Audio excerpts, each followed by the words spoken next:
நம்ம லிஃப்ட்டில் போகும்போது அந்த லிஃப்ட்டில் எல்லாம் பார்த்தீங்கன்னா ஒரு ஓரத்தில் ஒரு ஸ்டிக்கரில் வந்து ஒட்டியிருப்பாங்க. இந்த லிஃப்ட்டில் வந்துட்டு இவ்வளோ வெயிட்டு தான் தாங்கும், இத்தனை பர்சன்ஸ் தான் மேக்ஸிமம் போகணும் அப்படின்ட்டு.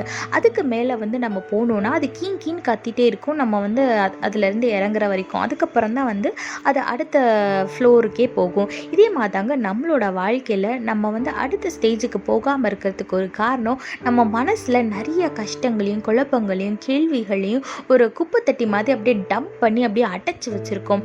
அதெல்லாம் நம்ம வந்து வெளியே எடுத்து கொட்டும் போது தான் நம்மளால் நம்மளோட வாழ்க்கையோட அடுத்த ஸ்டேஜுக்கே போக முடியும்.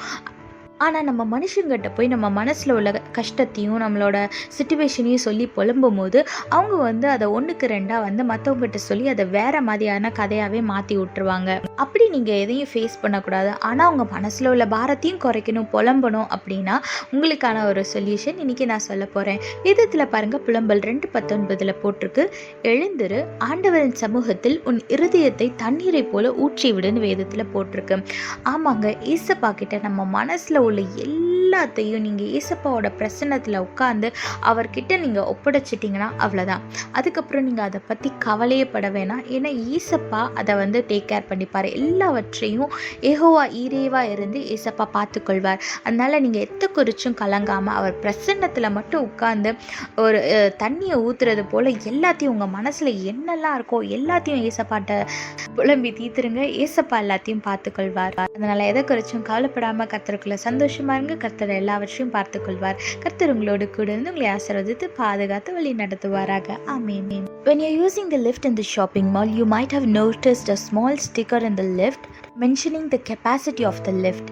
For example, it will say maximum 10% or maximum some kgs. And if we are 12 persons in the lift will not move forward and it will give a beeping sound until the 2 persons get out. Likewise, in our life, if we want to go to the next stage of our life, we should pour out everything that you have dumped in your heart. But when you pour out all your problems and all your feelings to someone, your friend or some person, they will go and gossip it to everyone and it will turn out into a different story that you have never faced before. So what can I do in this situation? Well, don't worry, I have a solution for it. Look what the Bible says in Lamentation chapter 2 verse 19. Pour out your heart like water before the presence of the Lord. Yes, when you pour out everything that is in your heart in our Lord's presence, He will take care of everything. He will guide you. He will give you the knowledge to handle the situation and He will give you the solution to solve all of your problems. So instead of pouring it out to your friends or relatives or any person, instead of that, pour your heart to our Lord and He will take care of everything and no one will know that.